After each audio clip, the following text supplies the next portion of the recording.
Wonder Woman convirtió una vuelta sobre sí misma, un par de brazaletes plateados y un traje lleno de estrellas en uno de los superhéroes más recordados de la historia de la televisión. Estrenada en 1975, la serie siguió a la Diana Prince de Lynda Carter desde la Isla del Paraíso hasta el mundo de los hombres, junto al Steve Trevor de Lyle Waggoner, mientras combatía espías, saboteadores y villanos de ciencia ficción a lo largo de 3 temporadas y 2 cadenas de televisión distintas. Sin embargo, detrás del jet invisible, la canción principal y esos brazaletes que detienen balas, había una serie en constante reinvención. Cambiaba de épocas, de vestuario e incluso de reina de la Isla del Paraíso, mientras convertía a su protagonista en un icono de la cultura popular. Estos son 15 datos que probablemente no sabías sobre la serie de televisión Wonder Woman. Y quédate hasta el dato número 15, porque saltamos décadas hacia adelante para ver cómo Lynda Carter encontró la manera de regresar al universo de Wonder Woman con un papel completamente nuevo. Dato número 1. Una actriz prácticamente desconocida se convirtió en la Wonder Woman definitiva. Antes de convertirse en la amazona más famosa de la televisión, la carrera de Lynda Carter apenas tenía 1 año de vida. Su currículum incluía algunos trabajos menores y un crédito destacable. Una aparición como personaje invitado en un solo episodio del drama policial Nakia, en 1974. Esa participación fue suficiente para que la aceptaran en el sindicato de actores. Pero no era el tipo de trayectoria que normalmente lleva a protagonizar una serie con nombre propio. Cuando comenzó el casting de Wonder Woman, cientos de actrices con mucha más experiencia, algunas ya conocidas en el cine, pasaron por las audiciones. El productor ejecutivo Douglas S. Kramer explicó más tarde por qué Carter se impuso con tanta rapidez. No solo parecía Wonder Woman, era Wonder Woman. Frente a la cámara, transmitía seguridad, una autoridad tranquila y una calidez natural que hacía que girar sobre sí misma para cambiarse de ropa se sintiera no solo creíble, sino poderoso. Su prueba de cámara impresionó a la cadena casi de inmediato. En una sola temporada, pasó de ser una completa desconocida a un icono cultural, demostrando que a veces no importa la extensión de un currículum, sino si puedes ponerte una tiara y hacer que el mundo entero te crea. Dato número 2. Antes de Carter, hubo una Diana muy diferente. Lynda Carter no fue en realidad la primera Wonder Woman en imagen real de la década de los 70.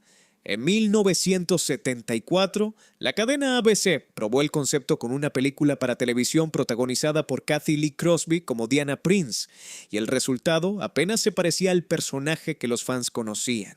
La versión de Crosby no tenía tiara, ni lazo mágico, ni poderes sobrehumanos. En su lugar, llevaba un traje deportivo rojo y azul, tenía el cabello rubio y actuaba como agente gubernamental, con habilidades en artes marciales y un sentido general de la justicia. La historia se inspiraba vagamente en la etapa del cómic conocida como la era del I Ching, cuando Wonder Woman renunciaba a sus poderes. Pero en pantalla se sentía más como una película de espías con una identidad patriótica que como una historia de superhéroes. El índice de audiencia fue aceptable, pero sin entusiasmar. El público no rechazó a esta Diana sin poderes, pero tampoco la adoptó.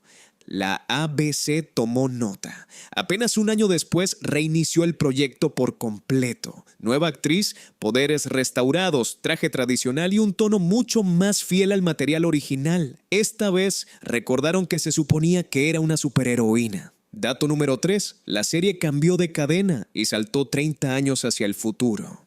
La primera temporada de Wonder Woman situó a Diana firmemente en la década de los 40, golpeando nazis, frustrando agentes del eje y pilotando un jet invisible en plena Segunda Guerra Mundial. La audiencia era razonable, pero la ABC se echó atrás ante el coste de recrear la época semana tras semana.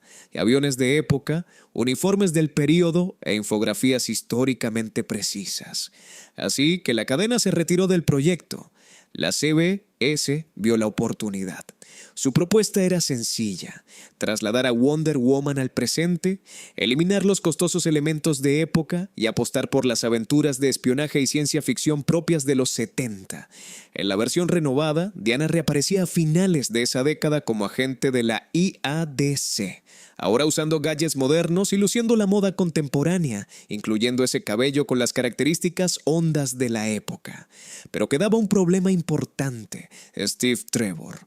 Lyle Waggoner se había convertido en una pieza tan fundamental que los productores no querían perderlo, pero el personaje debería haber envejecido 3 décadas. La solución fue de pura lógica televisiva: reimaginar a Waggoner como Steve Trevor Jr., el hijo del aliado de Diana durante la guerra, y seguir adelante. Era más barato, más moderno y suficientemente atractivo para captar una nueva audiencia. La CBS mantuvo a Wonder Woman girando durante 2 temporadas más. Dato número 4. La transformación con giro fue idea de la propia Lynda Carter. Una de las imágenes más inolvidables de la serie, Diana Prince girando sobre sí misma para convertirse en Wonder Woman, no estaba en los cómics ni en los primeros guiones. Los productores no tenían un plan claro sobre cómo mostrar la transformación en pantalla. Los cortes directos de la ropa civil al traje se sentían torpes y despojaban al momento de toda su magia. Lynda Carter propuso una alternativa: un giro elegante, casi ritual, algo que pudiera convertirse en la firma visual del personaje. Los primeros episodios lo probaron en una forma más sencilla. La vuelta era más lenta, sin destello de luz, y Diana aún tenía que guardar su ropa civil en algún lugar fuera de cámara. Con el tiempo, la producción apostó cada vez más por la fantasía. El equipo de efectos añadió un estallido de luz en mitad del giro y dejó de preocuparse por dónde iba el outfit anterior. En unos pocos segundos de imagen, la serie encontró su lenguaje de transformación. La idea se volvió tan icónica que DC Comics acabó incorporándola trescierto a la mitología oficial de Wonder Woman. El giro de Carter no solo cambiaba su traje, alteró el canon, convirtiendo un recurso de puesta en escena televisiva en parte de la historia oficial del personaje. Dato número 5. Los brazaletes eran de metal real y usaban pirotecnia auténtica. Los brazaletes con los que Wonder Woman detiene balas eran mucho más que simples accesorios llamativos. En la primera temporada de la ABC, ambientada durante la Segunda Guerra Mundial, Diana llevaba unos brazaletes de tono plateado que encajaban con una estética más clásica. Cuando la serie pasó a la CBS y se instaló en el presente, su apariencia evolucionó con ella. Los brazaletes se volvieron dorados y brillantes, reflejando a una heroína moderna y con estilo. Pero la verdadera sorpresa estaba en cómo funcionaban. Para simular las balas rebotando contra el metal, los accesorios estaban equipados con pequeñas cargas pirotécnicas. Carter las activaba mediante un dispositivo oculto en la palma de su mano, sincronizando sus movimientos para que cada bloqueo con los brazos cruzados coincidiera con una lluvia de chispas. No había ningún truco digital, solo cables, detonadores y una coreografía muy precisa. Cada vez que los espectadores escuchaban ese sonido metálico y veían los destellos en sus muñecas, estaban viendo un efecto práctico ejecutado con una sincronización milimétrica que requería una confianza absoluta entre la actriz, el equipo de especialistas y el resto del equipo técnico. Dato número 6. El jet invisible pasó de ridículo a todavía más ridículo. Sobre el papel, un jet invisible es pura fantasía de cómic. Con los presupuestos de la televisión de los 70, se convirtió en algo completamente distinto. En la temporada de la ABC, las secuencias de vuelo utilizaban una maqueta transparente suspendida sobre fondos de cielo. Era claramente una miniatura, pero la iluminación y el encuadre permitían que la ilusión funcionara más o menos, especialmente para los espectadores más jóvenes dispuestos a dejarse llevar. Cuando la CBS tomó el relevo, el presupuesto se redujo y la sutileza desapareció. De repente, la aeronave invisible parecía un Concorde de plástico con una carcasa transparente, y en su interior había una muñeca de Wonder Woman posada como un juguete de escaparate. En ocasiones, una miniatura de Steve Trevor la acompañaba. El resultado tenía más pinta de premio de feria que de tecnología secreta masónica. Y sin embargo, la interpretación de Lynda Carter alrededor de todo eso, tranquila, segura, completamente imperturbable, ayudaba a sostener la idea. El guión decía jet invisible, el departamento de atrezo decía maqueta de plástico, y el público, de algún modo, aceptaba ambas cosas. Dato número 7. Su traje incluía un traje de buceo lleno de estrellas.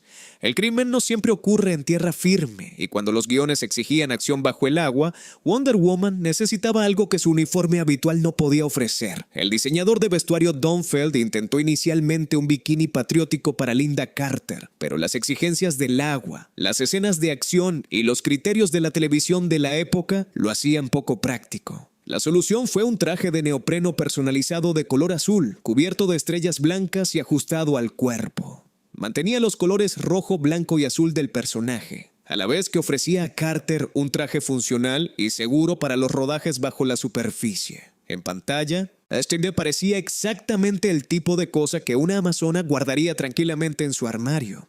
Mitad uniforme de superheroína, mitad declaración de moda. También ponía de relieve uno de los desafíos constantes de la serie: equilibrar la iconografía del cómic con la logística del día a día de una producción televisiva. Si este recorrido por la Isla del Paraíso y el prime time de los años 70 te está enganchando, suscríbete al canal para no perderte más vídeos como este. Nos ayuda a seguir trayéndote curiosidades sobre los programas que marcaron generaciones. Dato número 8. Una heroína, 3 reinas. Hipólita cambiaba de cara. Si la apariencia de la reina Hipólita parecía cambiar de historia en historia, no era cosa de tu imaginación. A lo largo de la serie, la madre de Diana fue interpretada por 3 actrices distintas, las de cada una con una trayectoria de peso en Hollywood. El piloto de 1975 presentó a Cloris Leachman como una Hipólita imponente y glamurosa, quien ya era ganadora del Oscar antes de pisar la Isla del Paraíso. Cuando llegó la primera temporada, Caroline Jones, famosa por su papel de Morticia Addams, tomó el relevo, aportando su propia mezcla de seriedad y presencia irónica. Ella misma había sido nominada al Oscar. En la segunda temporada, el papel pasó a Beatrice Straight, quien acababa de ganar el Oscar por la película Network y que le dio a la reina amazónica una serenidad casi monárquica. El resultado fue una curiosa paradoja, una serie que en ocasiones hacía volar maquetas de plástico suspendidas con hilos. También había reunido discretamente a 2 ganadoras del Oscar y una nominada para componer la familia real de las Amazonas.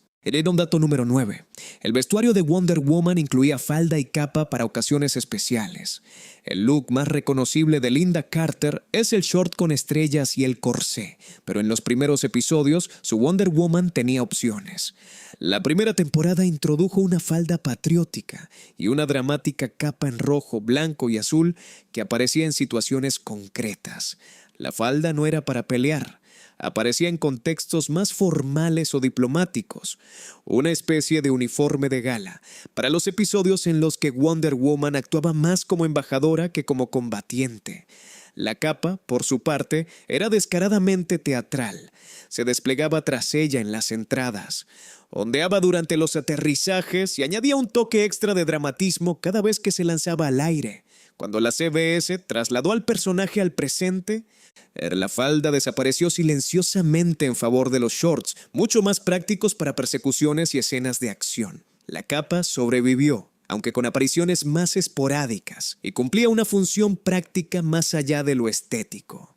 Ayudaba a ocultar a las dobles de acción y los arneses durante las secuencias más complejas, sin romper la coherencia visual del personaje. Dato número 10. Detrás de las peleas había una actriz que sabía moverse. Carter contaba con las especialistas Ginny Epper y Kim Rennie para los trabajos más peligrosos de la serie, pero insistía en hacer por sí misma todo lo que el estudio le permitiera. Su formación en ballet le daba un sentido del control y la elegancia que moldeó completamente la forma de moverse de Wonder Woman. En las escenas de pelea tenían a menudo un matiz coreográfico. Patadas y puñetazos que fluían como pasos de baile, saltos que aterrizaban con precisión y refinamiento en lugar de con brusquedad. Saltaba obstáculos, giraba hacia los golpes y convertía lo que podría haber sido un combate televisivo rígido en algo fluido y casi elegante. El mejor ejemplo de su disposición a superar sus propios límites llegó en la segunda temporada, con una escena de helicóptero. En la secuencia, Wonder Woman agarra el patín de aterrizaje de un helicóptero cuando despega y queda colgada a gran altura sobre el suelo. Inicialmente, la escena la realizó una doble. Carter lo observó, vio con qué claridad se notaba la sustitución en cámara y decidió hacer el truco ella ella misma, sin arneses visibles en las muñecas y sin red debajo.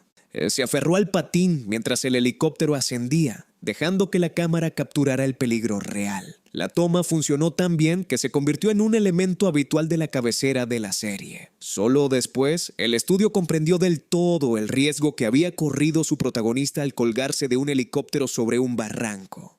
Dato número 11. La canción principal fue escrita casi de la noche a la mañana y no dejó de evolucionar. Ese tema de apertura vibrante y lleno de brío, con letras sobre medias de satén y luchar por tus derechos, se gestó en un tiempo sorprendentemente breve. El compositor Charles Fox y el letrista Norman Gimbel lo montaron en menos de 48 horas, encajándolo entre otros compromisos.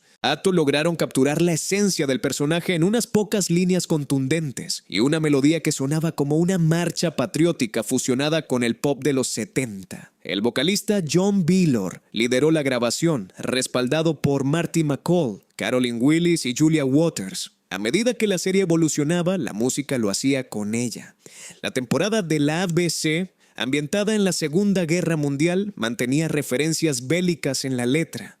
Cuando la historia saltó a los años 70 en la CBS, esas líneas desaparecieron. A mitad de la segunda temporada, la voz de Billor fue sustituida temporalmente por una versión con sintetizadores, reflejando las tendencias cambiantes en la música televisiva. En la tercera temporada, Billor regresó como voz solista, con Johnny Harris aportando un nuevo arreglo y sin coro de acompañamiento. Más allá de la propia serie, la melodía no dejó de viajar. En 1978, la Wonderland Disco Band lanzó una reinterpretación disco, prueba de que por aquel entonces convertir cualquier cosa en música de pista de baile era casi una obligación del sector. Dato número 12. Wonder Woman tenía una hermana pequeña interpretada por una futura aspirante al Oscar. En la primera temporada, 3 episodios presentaron a Drusilla, la hermana menor de Diana, conocida por los espectadores como Wonder Girl. El papel recayó en una entonces emergente Debra Winger, recién salida de su debut cinematográfico en Slumber Party 57.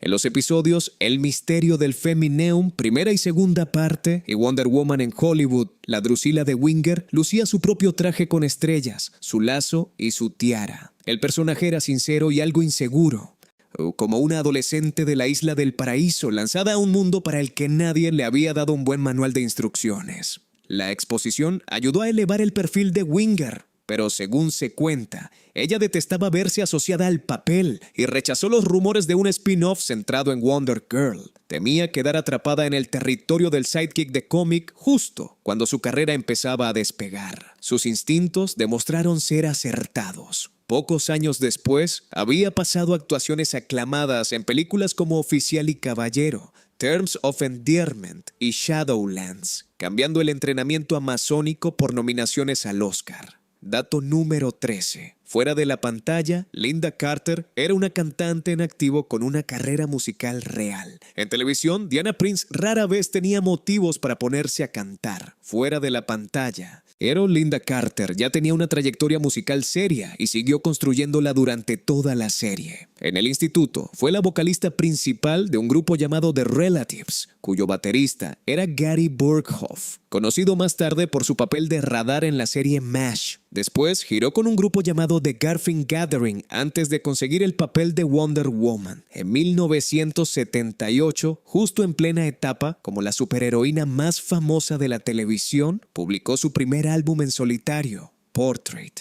Con los años llegaron más discos, entre ellos At Last, Crazy Little Things y Red, Rock and Blues, cada uno mostrando una voz lo suficientemente versátil como para abordar estándares del jazz, pop y blues. Especiales televisivos como Linda Carter, Celebration, en 1981, le dieron la oportunidad de combinar el canto con actuaciones de variedades.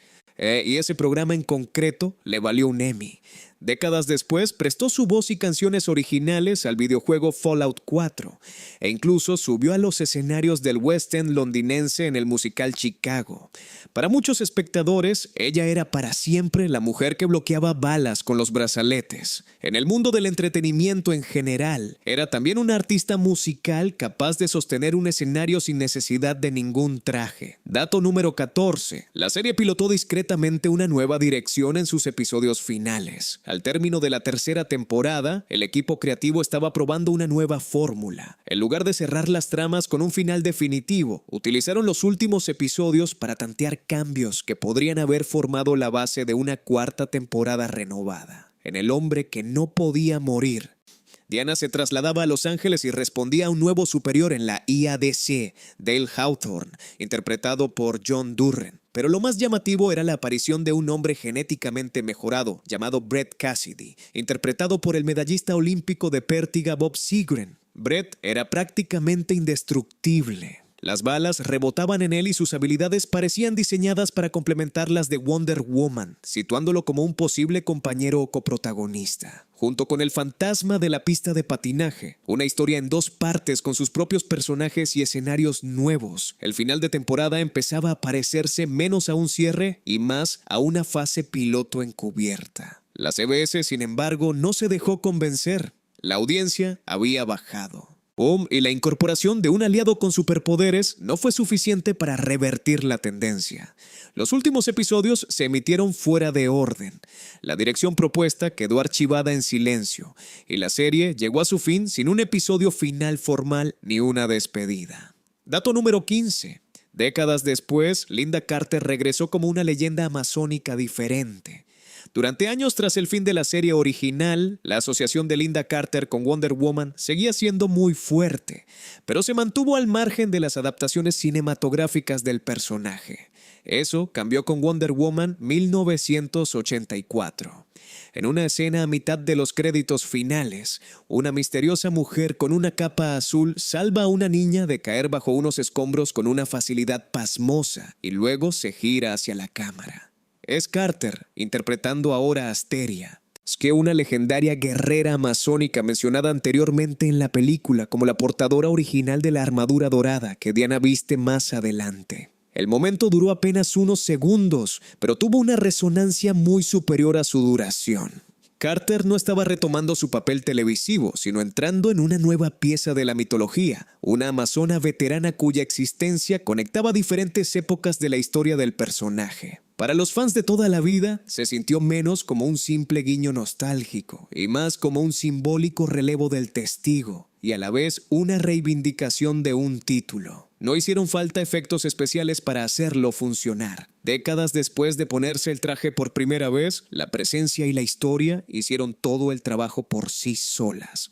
Gracias por ver estos 15 datos sorprendentes sobre la serie de televisión Wonder Woman. ¿Cuál de ellos cambió la forma en que ves la serie? Si este viaje de vuelta a la Isla del Paraíso y al prime time de los años 70 te trajo buenos recuerdos, suscríbete al canal y cuéntanos en los comentarios cuál es el momento de la serie que todavía llevas en la cabeza.